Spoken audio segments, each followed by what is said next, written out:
Hello, everybody at B1 Less News, CDC Whistleblower. Hear us and the advocacy group to vote no on SB 277. Vote no, SB277.com. I appreciate you joining. We're doing a little bit of advocacy training today, and if you have any questions or comments, feel free to chime in. Thank you for joining us. Here we go. Hi, everyone, and hashtag B1 Less News, hashtag Hear Us, hashtag CDC Whistleblower, and say hello to Timothy Welsh at TannersDad. Tim, can you say hi? Hello, everybody. Hello, everybody. Hello, everybody. And I'm sitting here at the home of Wendy Silvers, who is Million Mamas Movement. And just recently, I've seen some buzz about the 10-10 date of the Million Man / Mamas March, which I'm super excited. Wendy, can you say hi? Hi, everybody. Okay, so now we're just really going to get started quickly. Wendy Silvers has requested for her meeting tonight, one of the best things that we had for SB 277 and defeating it and the other bills in California was the fact that Wendy took it upon herself to have a meeting from the very beginning, the second she heard about the bills, and she opened up her home to everybody that was interested in being part of the solution. So a lot of the strength that's come out of LA has come from us being able to meet up every Tuesday, see people face to face, put Facebook profiles with families. It's really been huge. And one thing that I would definitely suggest everybody do moving forward, now that we have this referendum moving forward, now that we have it probably going to be on the ballot in November to be voted on, and people will need to be educated that it's a vote no on SB 277, start having these meetings every week and invite people that need to understand what's going on. That would be something that every little group of people should have one place that they do that, if I were to think of one simple thing to do. So now, Tim, you're going to watch me go through a non-tweeter, because people call it Twitterer until they learn it's a tweeter, because I was not a tweeter when I met you and I started working on the hashtag CDC Whistleblower. So this is my attempt to educate people what you've learned and then some of the vocabulary that I actually made up so we can all be on the same page.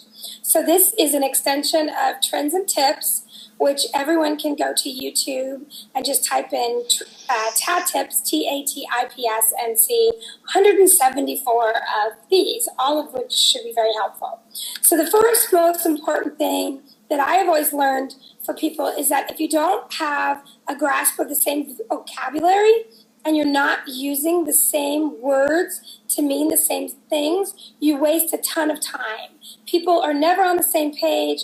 Mistakes are made. Like right now, we're going to have thousands of people out there getting signatures on a petition, and there's a lot of vocabulary that's going to go with that. And if we're all immediately on the same page, we make fewer mistakes and everything's faster. And the same is true for Twitter. So I want to talk about my wheelhouse has always been this concept of a landing page. I've been using the word landing page for about 10 years now. And what I've always meant by landing page and what I would train my doctors that I work with that try to help heal some of these vaccine-injured kids is that you need a place in cyberspace where you can send people to continue the conversation you don't have time to have when you're on an elevator with them. For example, we have b1less.com, which is the letter B, the number 1, less.com, which was designed for us on Twitter to be able to have a conversation on an elevator with a pregnant woman and say, oh my gosh, I see her pregnant, congratulations. I have 3 kids that are teenagers. The whole vaccine thing is crazy. Now, the other thing that's super important is the concept of hashtags. And I know for we have about 100 people who have watched our show religiously, and we apologize to some of those people who lost track of the shows and we had some technical difficulties. We're going to be able to fix all that now. But we've complained relentlessly about hashtags. And now I'd like to take a moment, instead of complain about it, I'd like to explain it in a way that you'll never make a mistake again. A hashtag, and that's what this little thing right here is nothing more than placing whatever it is you present to Twitter in a file folder. It puts it in a specific file folder.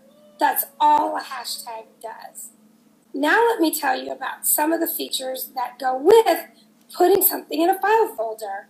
For example, one of the things you can do if you carry the hashtag concept over to Twitter is do something that we did, which was we started the hashtag SB277 calendar, and we started marking on Twitter and on Facebook all the different events that all of our legislators were going to. And we had a team of people that would go in and put hashtag SB277 calendar. We had a team of people that would go and look for those hashtags, because you just simply put in your query bar hashtag SB277 calendar, and everybody who marked events, it would all come up in a stream, and then that goes directly to a third person who would put it on the calendar, which is calendarwiz.com/SB277, which give us a couple more days, and we're going to have that back up and running the way it was during all of SB277. So that's how you can use a hashtag like a Post-it note. And you can do that on Facebook, and you can do that on Twitter, you can do it on Instagram, whatever social media you use, you can use a hashtag. But even more importantly is now Google. How would you describe that, Tim? Let me have you jump in and describe what Google has done with hashtags over the last 2 months that has made our life joyous. Well, Google is tracking them, and it's just doing search engine optimization, so it shows up on Google searches a lot more. So what started happening with a hashtag is we had all these thousands of memes that were circulating that we would find on Twitter, and then we wouldn't be able to find them again. They would be lost in the Twitter sphere. Well, now Google is collating all of those hashtags, so you can, for example, search hashtag Hear Us and get all the memes associated with this movement of what we're doing.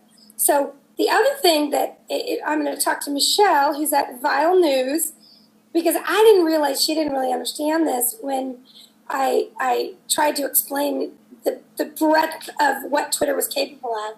And it's like a daily news feed. When you have all of your people surrounding around one hashtag, and we have that. We have hashtag Hear Us, which is in perpetuity, which means that 24 hours a day, you can see rolling content that's like a news source for you.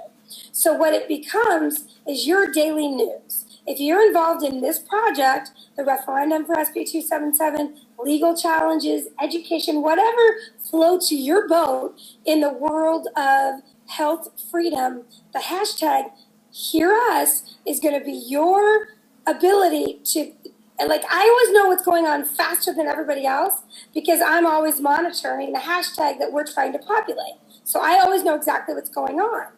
And so your job, if you really want to help with the Twitter campaign, is to keep track of hashtag Hear Us for 2 reasons. 1, you always are up to date on exactly what's happening. And number 2, you can simply go there to retweet, adding the names of bigger followers, which I'll be getting to right now. Let me say, number 3. Yes, please.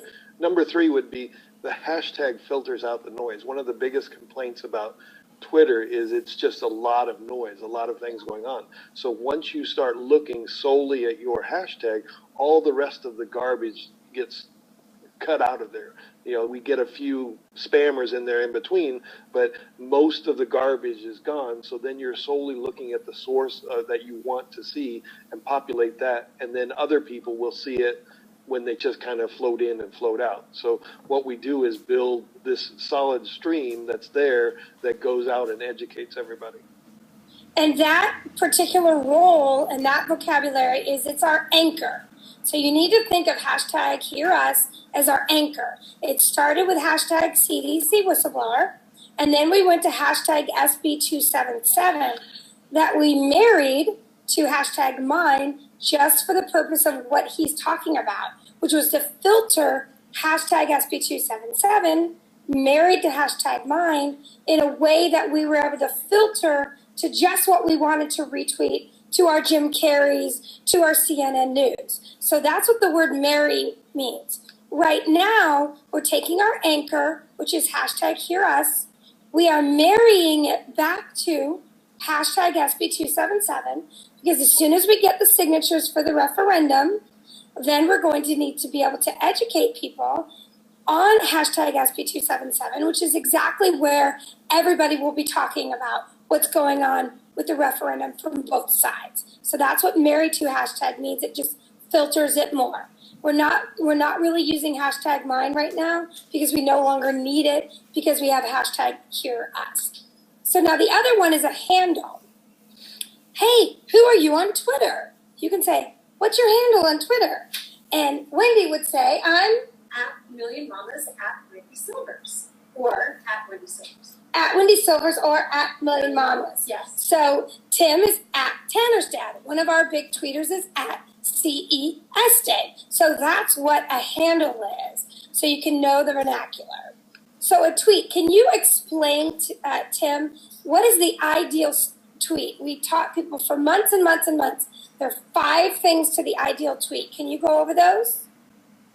The ideal tweet has your anchor hashtag, your landing page where you're directing people, which is a reproducible, meaningful link to something. A tweet will go a lot further if there's a picture that's involved in it, which we usually call a meme. Then we ask people to do something. We have some sort of action item. And then finally we ask people to tag somebody with 15 to 45 million followers. That kind of makes your tweet have a lot more life, because then if somebody's searching for Jim Carrey or stumbles across Jim Carrey, then that's who you're going to reach a lot more people outside of the audience that you're generally going to educate more people. Plus it gives, if you do all those 5 things, I've had tweets that come back to me from 6 years ago that I tweeted 6 years ago with that format, and then that comes back around in 2015 that people somehow found again.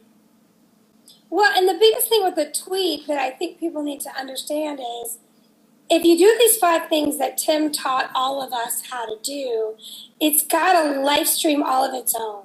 And as long as we're trying to educate the world about the reality of the research that is available for them to understand about vaccines in real terms, where it's a real research, that tweet never goes away. It will always be available for somebody to utilize.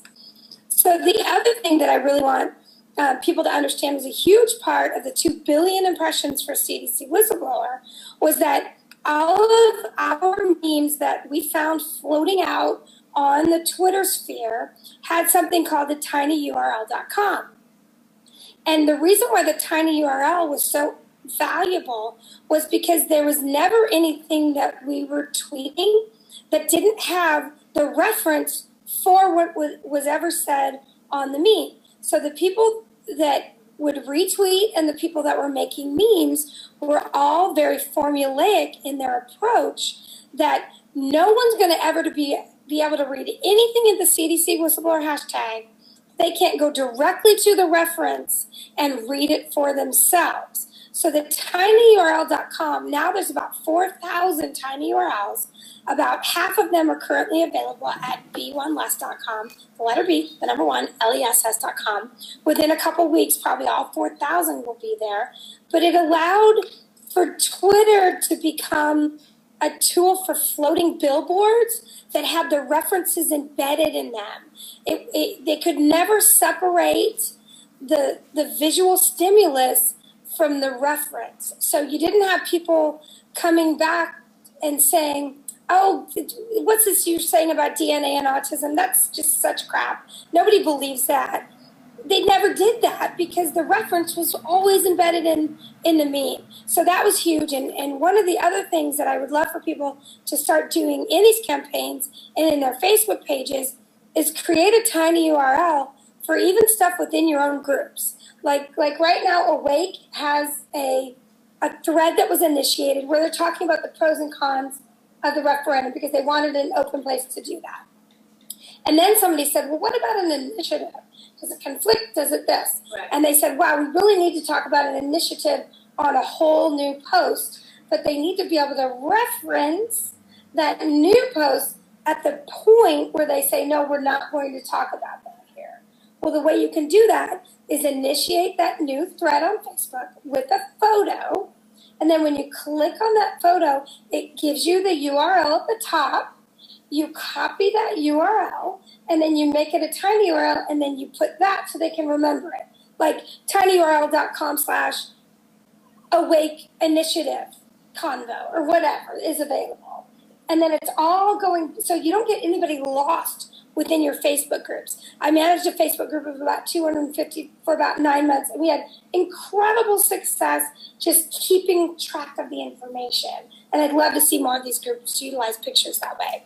So the meme we just talked about, all a meme is it's a visual billboard. The definition of meme has actually shifted since we got to 2 billion impressions on Twitter, because no one's ever done that. And it morphed the definition of a meme from being a stagnant visual, blip that didn't have any landing page or anything to go with it, to something that's vibrant and can carry forever, because the information you wanted them to have is embedded in the meme. Can you talk a little bit about the basic rules of followers and following so that people understand the nature of how to follow people and what the value of their tweets are if they don't have many followers? Can you go into that a little bit, Tim?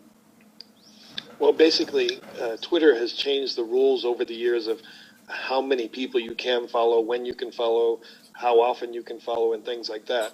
And so it becomes more difficult to get over 2,000 follow, to follow more than 2,000 people. But basically, what you're looking at is people that are interesting to you with the subject matter that you're interested in. Then you follow them, and then you're going to see their tweets on your timeline. So some people will very selectively follow people, so that if they've got their phone set up that beeps every time that somebody tweets them, it can get rather annoying. Like somebody like me that follows 17,000, 18,000 people, I can't have my phone beeping every 2 seconds. I don't have any notifications set up. Then I have to use hashtags to look at my timeline unless it's 5 o'clock in the morning when nobody's tweeting. Otherwise, I can't look at my raw timeline. So one of the ways that you taught me how to use followers is it's really important when you're trying to get your tweets to go out farther with people who have 200,000 followers, 1 million followers, Jim Carrey with 3,000 followers, is you put a few select the group of people that have these super high level of followers on people that you follow, and then you try to interact with them in real time. Like if Jen Elfman gets on there and she's someone you're following, it will come up in your timeline. You can say she just talked about how great it was to go to the beach, and you say, hey, we missed you at the SB 277 referendum. Have you checked out SB277.org? And she will favorite it because she's right there on Twitter following her own tweets. That's one thing that you taught me. The other thing that you taught me is, depending on the purpose of your Twitter account, like the Twitter account that I have was only for retweeting for CDC whistleblower. I didn't care who was following me. I was only trying to do a very specific job in all of this. But what happens, like someone like Wendy, you have a set of followers that expect you're a news feed for them. You're someone they follow because they want to see what you have to say. So you have to be judicious in how often you tag people. But let's go to, where's the thread one? This one. Can you quickly explain this one? Because this is a thread. This is what is called your thread. Like this is the hashtag #HearUsThread, which means this is the most underutilized aspect of Twitter that I've seen. People need to query #HearUs, and you're going to see the best news feed that's ever existed on Twitter for what we're doing. But the other thing, where's the tag? Oh, this. Can you explain? Let me go to this. Tagging people. It's really important that you tag people that have tons and tons of people so that it goes farther. Because when people look through Jim Carrey's thread, they get to see your tweet because he has 2 million followers.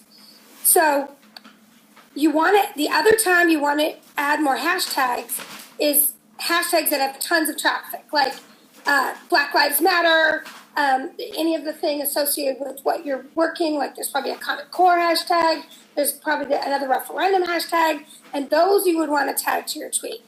What you do not want to do, and this is the biggest mistake we made during the entire SB 277 campaign, is other miscellaneous hashtags dilute your message.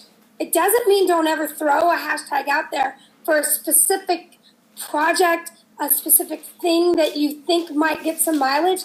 And if that spaghetti sticks against the wall and people start running with it, then keep that hashtag and keep running.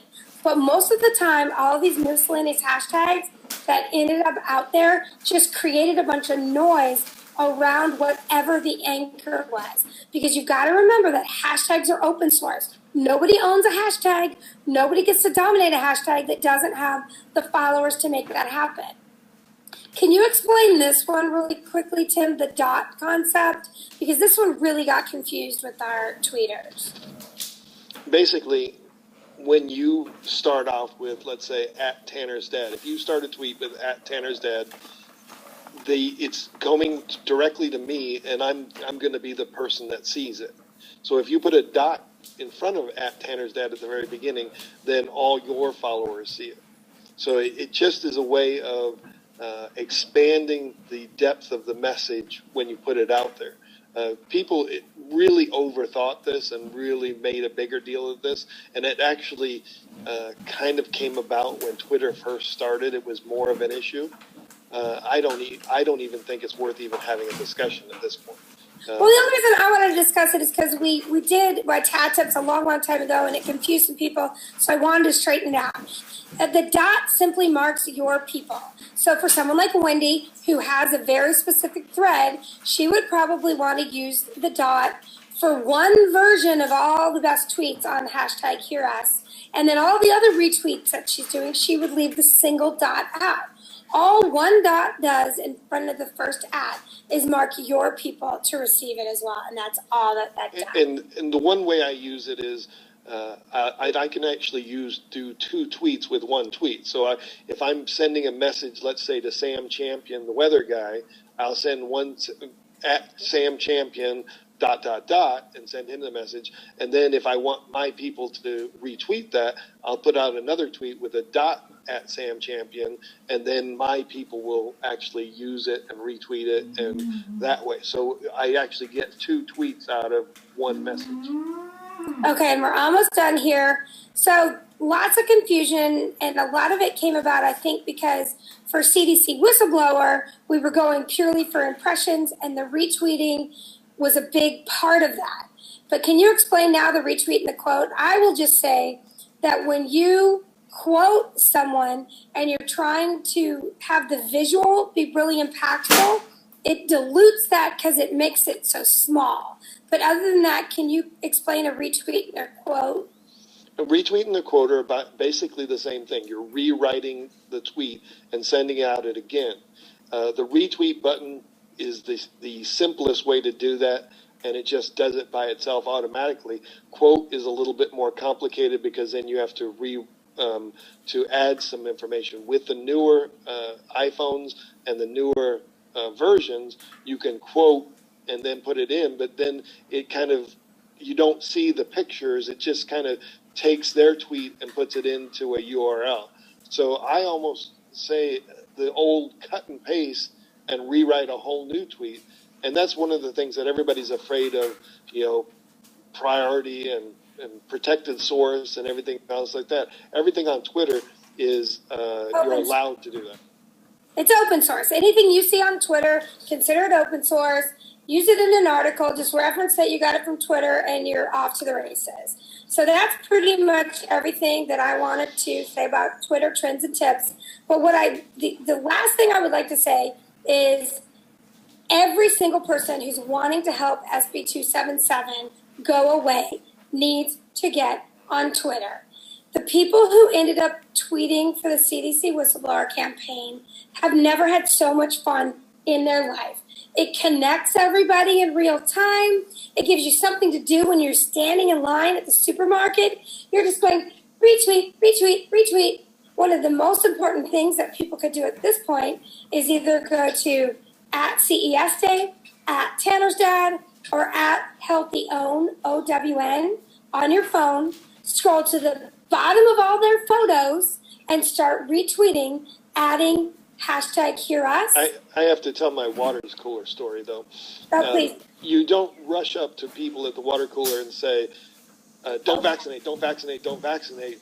You don't run up there and start the conversation like that. With Twitter, remember, we want your passion, we want your heart, we want the magic, but we also want to interact and make friends with people. And so tweeting the same person over and over and over again 100 times, that shouldn't happen. And what you mean by that is, I'm trying to get to Twitter so we can look at it. For example, let's say people are interacting with Rosie O'Donnell, right? And somebody's like, wow, Rosie's ready to interact. And all of a sudden people see at Rosie and everybody's suddenly tweeting every single tweet to Rosie. And it's like she's getting spammed because there's so much activity. And that's the part that you need to try to keep track of. So anything else that you want to say before let me get over here, and I'm going to file new tab. The politeness goes a long way for tweets, too. If you take the time to put please and thank you and you're welcome and things like that, that makes tweets go a lot further. Like PLZRT is like the simplest request to make to people. We're being spammed a little bit by Lose Weight Fast. By the way, Lose Weight Fast, you need to just step back. We're trying to save the world and you're trying to, and what makes you think we're fat anyway? So just go away, lose weight fast. I'm over it. Okay. So this is an example of what the thread looks like. Oh, isn't that cute?